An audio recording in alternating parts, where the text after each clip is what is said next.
నందేమో నాన్నకి సింహం నీ అమ్మకి వాహనమై ఉండలేదా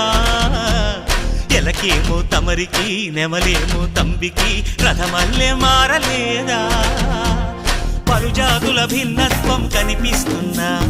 కలిసుంటూ ఏకత్వం బోధిస్తున్నా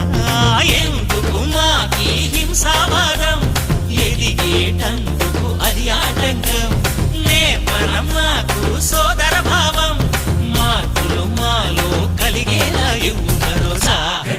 గం గణపతి గం గణపతి గం గణపతి జై జై గణేశ జై కొడత గణేశ జయములిప్పు బొజ్జ గణేశ హై హై గణేశ అడిగేస్తా గణేశ అభయమిప్పు బుజ్జి గణేశ